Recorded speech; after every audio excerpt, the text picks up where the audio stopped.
students.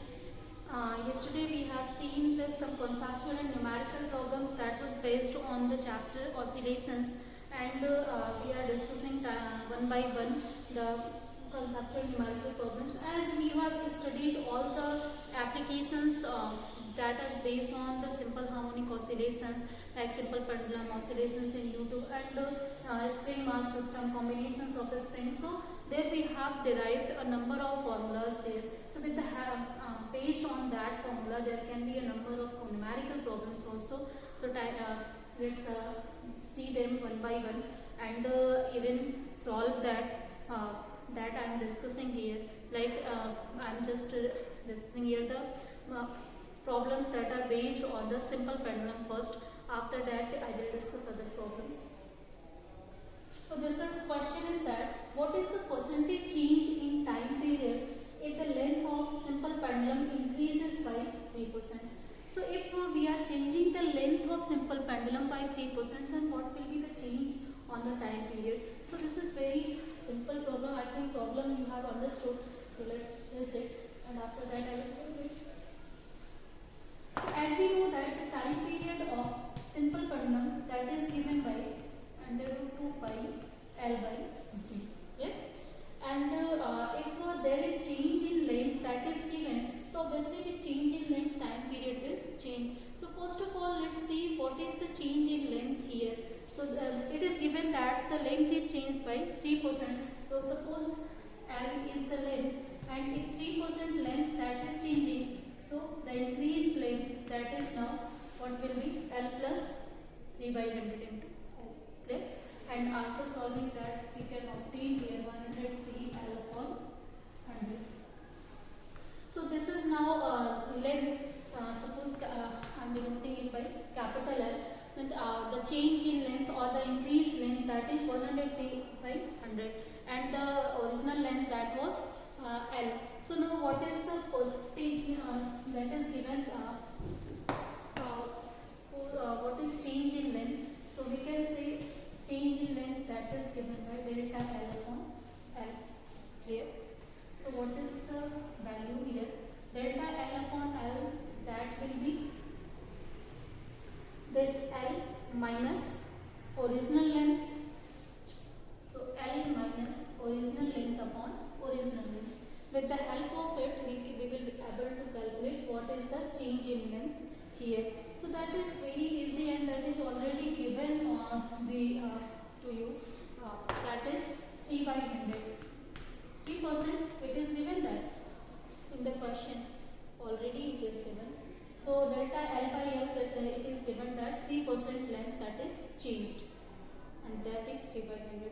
Now let's take the log of this formula on both sides. So what we can get, log T, this will be equal to pi log L by B. Okay? And also you can put the values here.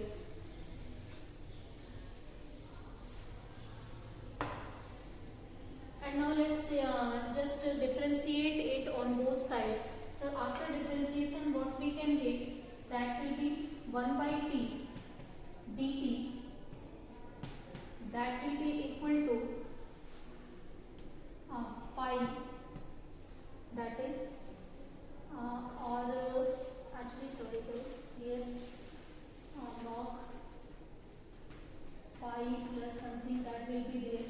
And if we are seeing the dependency here, then with the help of that dependency we can easily calculate what is the percent change in time period here. Or simple, if we don't want to do this, then we can do it by the another method also. So let's just fix it. You can also actually calculate it by taking its log, and after differentiation we can easily calculate what will be the change in its time period. Or a secondary method is there for also. Suppose in starting we have time period T1 and length L1 here, and this is the formula for the time period that is given by this. Now in the question it is given that 3% length is changing by 3%. Now what will be the L2? So L1 is the original length, so length is changing by 3%. So after solving it, we have obtained it 103 L1 upon 100. Okay? Now for this length, what will be the time period? So we can use here formula T2, that will be equal to root 2 pi L2 103 L1 divided by 100 into G. Now let's divide these two equations T1 and T2. So, or let's T2 by T1. Please. So when you divide these two, T2 by T1, so 2 pi and 2 pi, that will be cancelled off, and what we get, let's write it, 103 L1 100G divided by L1 by G. So you can solve it, and we can see that L1 by G, that can be from here, and finally what will we get? That will be 103 upon 100. Clear? So this is T2 by T1. And now if we have to see what is the percent change in its time period. So T2 is finally, if you multiply T1 here, so this is the T2, and now we get, we have already the values of T2 means after change in its length we got value, and before change in length its value was T1. So if you take the difference of these time period and divide it by original time period, so that will give us a change in its time period. And still for this calculation I have just told you, you can use the log methods, and after that if you take the differentiation, then you can solve it by that method also. But here in this method you can also take if you don't, you are not able to understand that. But I think you can do it. So just try that method also. So here what will be the value? That will be T2 minus T1 upon T1, and if we multiply it by 100, then we can see what is the change in percentage of time period when we are changing the length by 3%. So the value of T2, that is 103 by 100 into T1 minus original T1 upon T1. So this solve it, and we can obtain 103 by 100 minus 1, and you can also solve here this value, this will be 10, and if you take here the root of 103, so nearly this whole value that is obtained after solving, and multiply 100 here to get the percentage, and after that we will get 1.5%. You can solve it by taking the root of 103 here. So this is also a method, very easy method to calculate the percent change in its time period. This is like tricky also. Some of the students think that only we have to form what will be the time period when its length is changing by 3%. Here the question is that what is the percent change in its time period. So you have to solve it after calculating the time period after change in length by 3%. This is T2, and now to calculate the percent change in its time period, we have to just take its what is the change in time period and upon what is original time period. If you multiply it by 100, then we can calculate it. So 1.5% time period, that's it, changing here. Okay? The second method, let's see that also here. In second method, where we have used the case of log.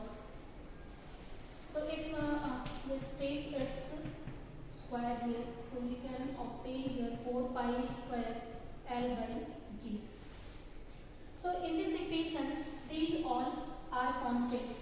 4 pi square and G, these are constant here. Only the length is changing, and according to this time period is changing. So if suppose that here if length is changing, time period is changing, and now we are taking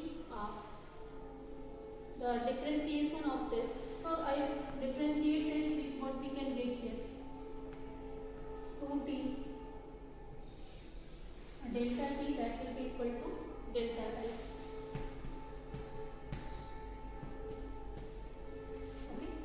And now we have already an equation that was t is equal to 2 pi, and suppose if you are using that, then you can use it also, 4 pi square by g. Right? So this is the equation that we have obtained after differentiating it. And now divide this equation by this original one. So what can we get here? 2t delta t divided by t square 4 pi square delta L by g, that is divided by 4 pi square L by g.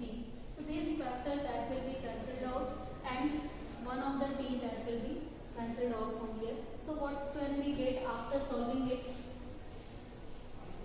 After solving this, we will get to delta t by t, that will be equal to delta L by L. So this is also very easy method.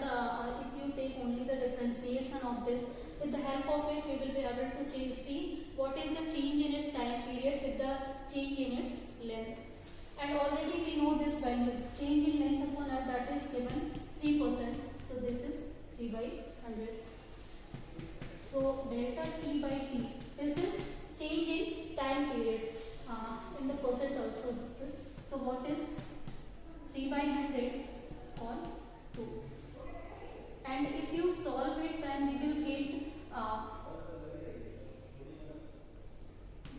3 upon 200. Okay? And for the percentage, just multiply it and solve it. Finally, we can get 1.5%. So this is another method to solve the same question. And also with the help of log, you can solve it. But there is no need to take log. Only by the differentiation method we can solve it also. But those two methods, if you are using formula, then you can use its formula. And if you are using the differentiation method, then for this we can also calculate it.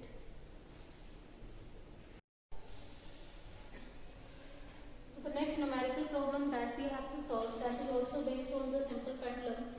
So the question is that a 60 centimeter pendulum is fixed in an aeroplane taking off at an angle theta equal to 30 degree to the horizontal with an acceleration a is equal to 4 meter per second square. So we have to calculate what is the time period of the pendulum in this case. So the case is simple. This is just like the case of inclined plane. So where in this case, when suppose that this is the surface x-axis, y-axis, and here the in question it is given that this plane is taking off at an angle theta equal to 30 degree with the horizontal surface. So with the help of this, it means that here acceleration that is directing at angle theta equal to 30 degree with the horizontal x-axis. So here we will get two components of the acceleration. One will be along the x-axis and another will be along the y-axis. So with the help of it, we can solve after that finding the acceleration here. So let's solve it.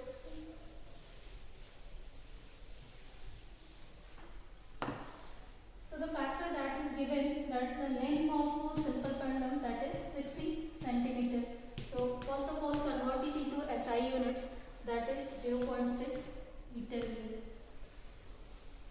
And the another factor that is given, this aeroplane that is taking off at an angle theta equal to 30 degree. So acceleration is directed in this case along this 30 degree angle. So first of all, let's see what is, suppose that this is x-axis, this is y-axis, and this is the direction of simple pendulum. Then what will be this is the direction of gravity that will be directed in downward direction, and in this direction acceleration is ax, and in this direction acceleration is ay. So overall three types of acceleration that is acting in this case when an aeroplane is taking off just at an angle 30 degree. So here one acceleration that is directed to x-axis ax, one will be in upward direction that is ay, and the gravity that will act in downward direction c. So overall with the help of these three accelerations, we can find out what is the effective acceleration due to gravity that is acting on this simple pendulum that is placed in an aeroplane. So for this case, first of all, let's calculate what is the value of Ax and Ay. So suppose the value of A that is already given, that is 4 meter per second square. So in this case, what will be the value? This will be A cos 30 and the value will be A sin 30. Horizontal component and vertical component.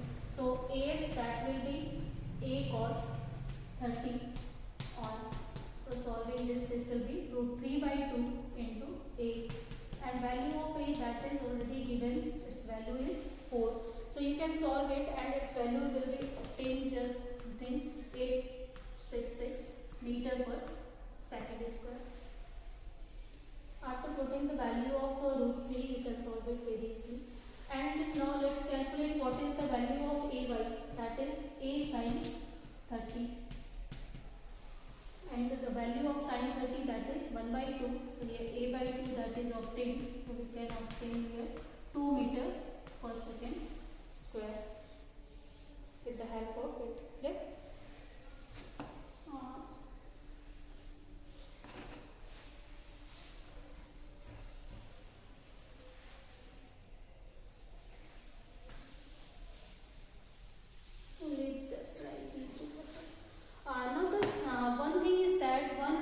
Gravity and acceleration due to gravity that is acting in downward direction.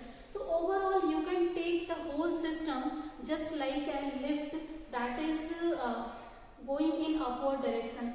So if any lift that is accelerating in upward direction, so it's the acceleration that is acting in downward direction, that is total g plus a. If a is the acceleration of the lift and g is the acceleration due to gravity, then in downward direction the gravity, effective gravity that is acting, that is g plus a. So for this factor we can use the concept of the lift here, because it is just like the same here, and in that is accelerating, and due to acceleration property obviously an acceleration that is acting in upward direction, and also due to this acceleration due to gravity that is acting in downward direction. So the case is same as the lift, so we can use this formula for the calculation of effective gravity that is acting in downward direction. So the downward direction gravity that will be total g plus a, or you can say this will be g plus ay. So suppose that this is total, you can replace it by some factor. So what will be total g plus ay? G plus the value of ay that is obtained, this is 0.2. So here the value is g plus 2. Now let's calculate what is the effective gravity or effective acceleration that is producing in the system. As here one acceleration that is acting in x direction, and the acceleration or effective acceleration of y direction that is acting in downward, that is total this g plus 2.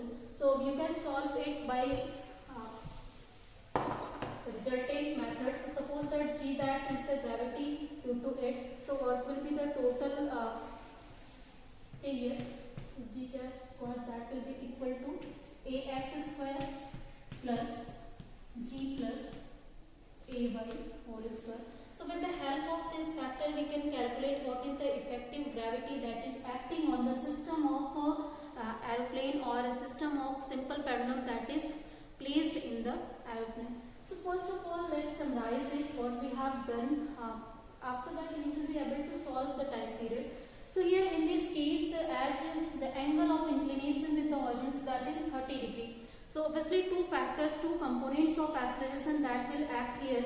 One is along the x-axis, that is a cos 30, and one is along the y-axis, that is a sin 30. And here one another acceleration that is acting in downward, that is acceleration due to gravity. So overall three acceleration that is acting. So first of all we have calculated the y direction acceleration and the direction in which it is acting effectively. So we are taking the example of lift in this case, as this is just like the same. So a lift is accelerating in upward direction. So overall acceleration that is acting in downward, that is g plus a. So here we have used this concept to calculate the gravity in downward direction, and after that these two components we have, and with the help of this we can calculate what will be the total effective gravity in this case that can be obtained by this component factors way or with the help of vector algebra.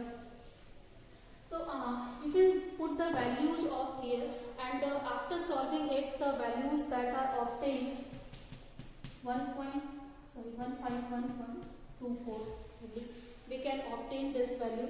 And if you solve g dash here, this is g dash whole square, and after solving this g dash, that is obtained 12.30 meter per second square.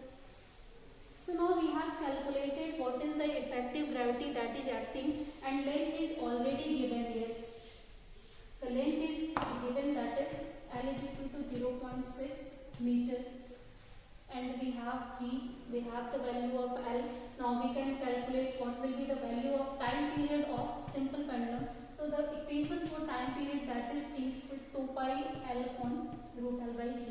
So with the help of the values of L and G, we can calculate it how easily. So its value is obtained, the putting, that is 1.38 seconds. So this is the time period of simple pendulum. I think there is no confusion now in this. So the next problem, that is the conceptual problem based on the simple harmonic oscillations. We have even categorized the simple harmonic oscillations by some examples. This is the based on the properties of simple harmonic motion. The question is that determine whether or not the following quantities can be in the same direction for a simple harmonic motion. So we have to just find out these pairs of these quantities that can be in the same direction or not, and if they can be, then what is the conditions for the directions to be same. So the first question is that displacement and velocity. So in case of simple harmonic oscillations, we have seen that suppose this is the system, this is simple pendulum system, in which when the displacement force that is applied in this system, then displacement is produced in this direction, clear? And the direction of velocity, that will be also in the same direction, obviously, because the particle is now going to the extreme position. So when particle is going from mean position, from equilibrium position to the extreme position, then the direction of velocity as well as direction of displacement both will be same, because this both of the direction is in the direction of extreme points. The second factor, if suppose that I ask them whether the velocity and displacement direction can be different or not. So no, that cannot be different. This question can be asked also. If from the extreme to mean position, suppose that it is returning. So what is the direction of velocity this time? The direction of velocity is this, and direction of displacement is also in this direction. So they will be now again in the same direction. So the direction of displacement and velocity vectors, that will be always in the same direction in the simple harmonic motion. The second case is the case of velocity and acceleration. So as velocity that is directing when suppose the displacement we are going in this direction, mean position to extreme position. So while going from mean position to extreme positions, velocity is directed in the direction of displacement, but we know that the direction of acceleration is always to the mean position. It is directed to the central position, to the center of mass, to the mean position. So the direction will be always in this opposite direction. So while going from mean position to extreme position, the direction of acceleration and velocity will not be same, they will be in opposite direction. But when the particle is returning from extreme position to mean position and the oscillation, then in this case displacement is now in this direction, then on velocity is also now in this direction. So in this condition, the direction of acceleration and velocity, that will be same. So while returning from extreme position to the equilibrium position, mean position, the velocity and acceleration vectors, that will be in the same direction in case of simple simple harmonic motion. The third factor, that is the displacement and acceleration.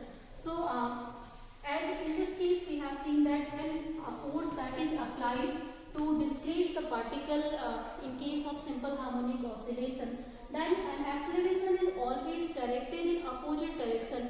The reason is that if there will be suppose that the acceleration and this displacement force that are directed in the same direction, then in this case the particle will go beyond the point or extreme points. It will never return to this original position, this main position. Then there will be no oscillation, there will be no periodic motion. So for it is compulsory for the periodic motion or oscillations, the particle have to return to its main position, to its original position. It have to just follow a closed path, and for that acceleration is always directed to the main position in this case, or in case of periodic motion also. So due to direction of the acceleration, it will be always directed to the center, and the displacement, that is while it is going in this direction, then the displacement is in the opposite direction. So they are always in the opposite direction to the acceleration. So these three factors in the simple harmonic oscillation, that is based on the property what is the direction of acceleration and displacement, what is the direction of velocity acceleration, what is the direction of acceleration and displacement, velocity and displacement. That is, I think, already just clear to you. And if some of the forces that are applied on any particle that is executing simple harmonic oscillation, so if there at any point if there is the condition when displacement and acceleration will be in the same direction, so there will be no case of oscillations, no case of simple harmonic motion. So while we are talking about the simple harmonic motion that a particle is executing, so there is no possibility of them to be in the same direction. So the next conceptual problem, that is the soldiers marching on a suspended bridge that are advised to go out of steps, means they are not allowed to do march past on the suspended bridges. The reason is contained in the case of forced harmonic oscillations. So as we know that in case of forced harmonic oscillation, the external system that always try to reduce the oscillations of the simple pendulum or the particle that is executing already damped oscillation, it tries to bring the frequency of oscillation at the same level that it has. So the resonance that is occurred in the case of forced harmonic oscillation. So while there is a sufficient frequency that is applied by any external source, so in case of bridge, as the bridge molecules that are executing simple harmonic oscillation, and also due to you can say that due to the presence of air, the viscosity and friction is also present there. So obviously their motions are always retarded by them. So that's why bridges are in the balanced condition due to damped harmonic oscillation. But while some march past or stepping is taking place at the bridges, then due to that once high frequency can be applied to the bridge, and if that frequency will match to the frequency of bridge, then in that case resonance occurs, and now bridges are allowed to vibrate with the frequency of the steps that we are just creating by the external source. So in that case bridge will break down. So to avoid the breaking of the bridge, the soldiers are allowed to are advised to go out of steps there. They are not allowed to do march past on the bridges or at some any bridge. Actually they are advised not to do this. The reason is that to prevent the breaking of bridge, it is necessary that we have to prevent the phenomena of resonance here. So while anything like suppose like a string is stressed here, and we have to prevent that string to be prevent that string from the breaking, then in that case if any external source that is applied on it or any body that is moving on it, it has always it is directed to that there should not be any stepped process or single time. We don't have to apply too much force on it, otherwise it will be break down due to the resonance phenomena. Like if on the bridges, on the vehicles that are crossing, if they will cross with the same frequency from the bridges or in the steps they are crossing, then at that time the breaking of bridge can also occur. So it is always avoid in at the bridges that frequency should not be same as the frequency of bridge, otherwise bridge will break down. So resonance, I just told you the advantage of resonance and also disadvantage of resonance. And but here, if we have the knowledge of resonance, then we can avoid it by some precautions. So this is the disadvantage of resonance. While we are constructing bridges and other things, we have to avoid to create a huge vibration in that bridges. So we always avoid it. We always go in irregular way on the bridges so that our frequency not match the frequency of the bridges to prevent it. So this is the basic example of forced harmonic oscillation. Even I have discussed a number of applications also that was based on the forced harmonic, like when we are constructing any oscillator, and normal oscillators you know that are performing damped harmonic oscillation. In case of damped harmonic, as there is the presence of external sources that are reducing the energy of oscillator continuously, and finally oscillator gets stopped, and we cannot get energy from that oscillator for the long time. So if we have to take energy for the long time, then first of all we have to convert a damped system into simple harmonic system. And how can we convert it? We can convert it by using some external source that can prevent the resisting forces, that can block that resisting forces by the application of some energy to it. So in that case, even while we are increasing the frequency of external, at some time it can be to the equal frequency to the natural frequency of oscillator. So in that case, when frequencies matches of natural frequency and external frequency of source that matched out, that condition is known as resonance in the system. So resonance are means they are useful and they are not useful according to our conditions also.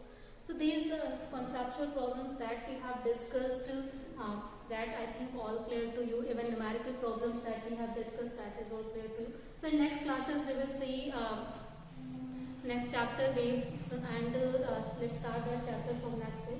So today let's end the class here please.